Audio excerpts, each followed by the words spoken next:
Au cœur de l'Afrique, une bataille fait rage. Une bataille pour une véritable indépendance, libérée des ombres du colonialisme qui perdure depuis bien trop longtemps. Dans les livres d'histoire, dans les documentaires ou films. How do we reposition Africa as an equal partner in the geopolitics of this world? Pourtant, au milieu des appels à la décolonisation, une voix remarquable s'est élevée en Europe, exigeant justice pour l'Afrique.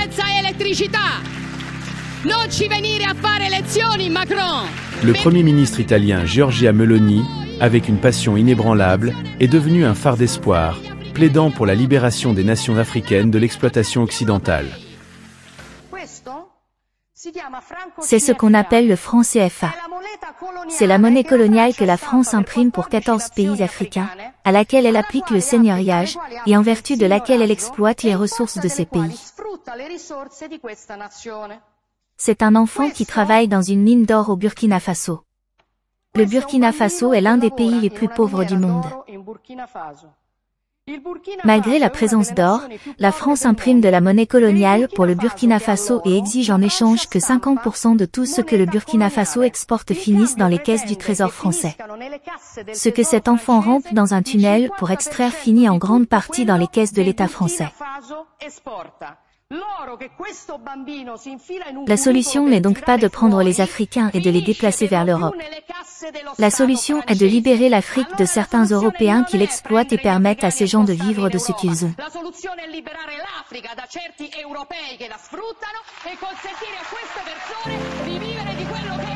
Au Burkina Faso, l'un des pays les plus pauvres du monde, la dure réalité de cette exploitation est mise à nu.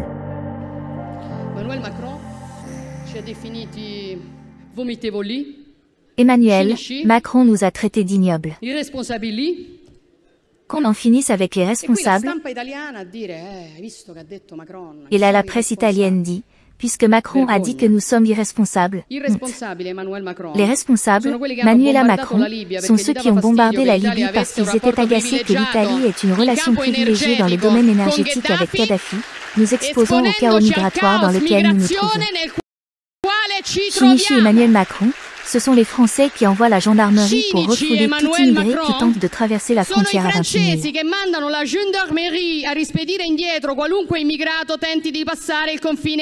Mais surtout, parce qu'il faut dire les choses comme elles sont, dégoûtantes. Équipe, bien, que voulez-vous? Si jamais vous enlevez la façade.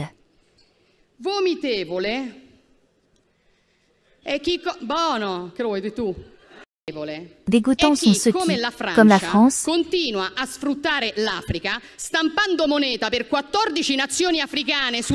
continuent d'exploiter l'Afrique en imprimant de la monnaie pour 14 nations africaines, sur lesquelles ils appliquent le seigneuriage, en faisant travailler des enfants dans les mines pour extraire des matières premières.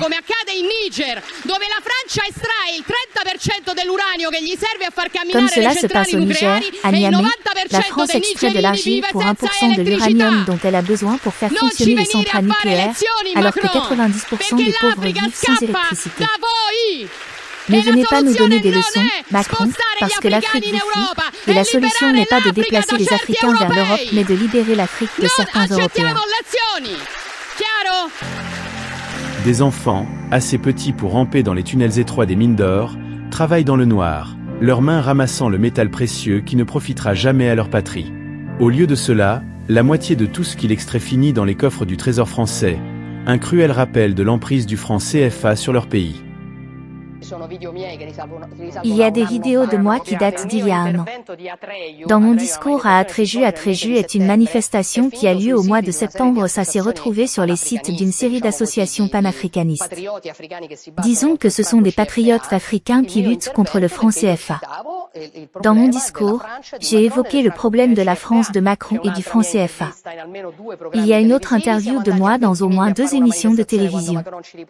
On a fait 20 km pour faire une manifestation quand Macron a ramené le franc CFA.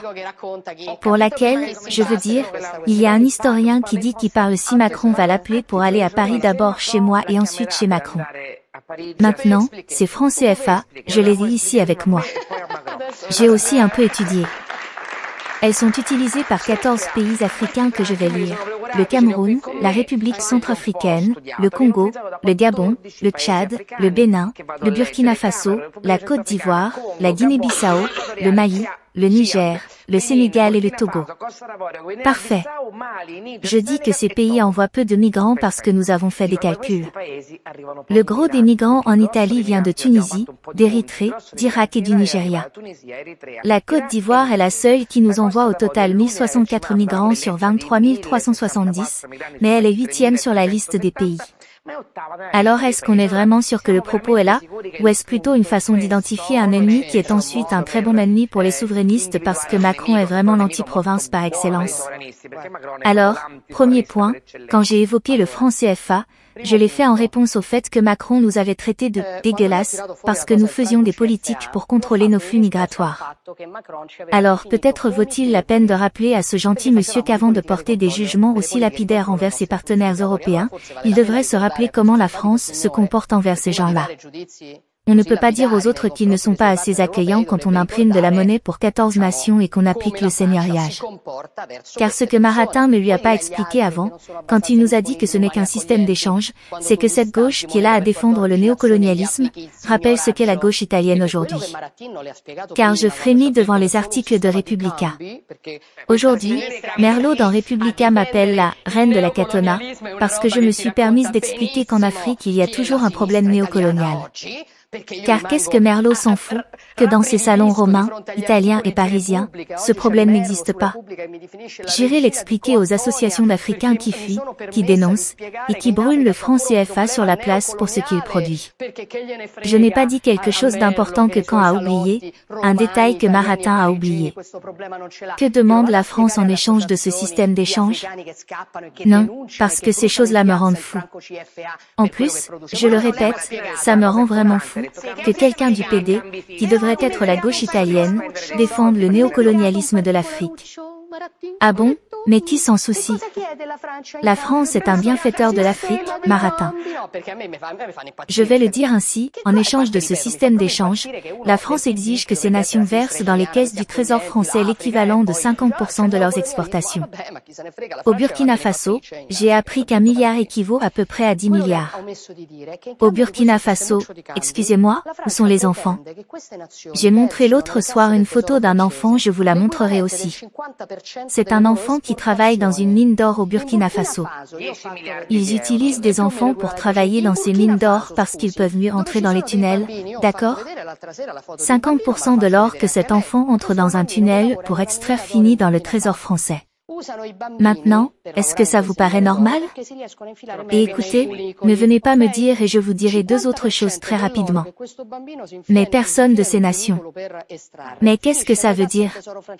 Il est évident que si un Nigérian s'enfuit du Nigeria, s'il avait un Sénégal riche à côté de lui, peut-être qu'il ne viendrait pas en Italie. Jifat a posé une question hors antenne sur les 10 milliards parce que j'avais lu ce truc. Il m'a répondu que les 10 milliards ne sont pas des choses que les Africains pourraient utiliser pour investir dans les routes, les ponts, les infrastructures, mais ce sont les réserves que chaque pays doit avoir. Alors la France leur dit, vous avez ces réserves, je les garde pour vous pour maintenir une monnaie stable afin qu'elle ne fluctue pas continuellement, et pour votre économie, c'est un grand bien. Laissez-moi tranquille. Faisons comme ça, bon, alors je dirais à Maratin que nous le faisons comme ça puisque les Français sont des bienfaiteurs avec leur franc CFA, disons que maintenant nous le faisons avec la Banque Centrale Européenne, ce que fait la France. Voyons si la France est d'accord. Myrtha, il y a une autre chose que j'aimerais discuter avec vous aujourd'hui, que je trouve très intéressante. Qu'est-ce que le franc CFA a à voir avec la question migratoire, et la France est-elle un bienfaiteur ou simplement intéressée par le franc CFA? Parce qu'ils nous disent que la France n'y gagne rien. Parfait. En 2015, le département d'État américain a publié 3000 courriels si vous vous souvenez adressés à la secrétaire d'État américaine de l'époque, Hillary Clinton. Dans l'un de ces courriels, les services de renseignement américains expliquaient à Hillary Clinton qu'ils avaient en gros appris des services français que, lorsque Kadhafi était au pouvoir, il y avait un projet de remplacer le franc CFA, la monnaie coloniale française, par une monnaie africaine basée sur la monnaie libyenne.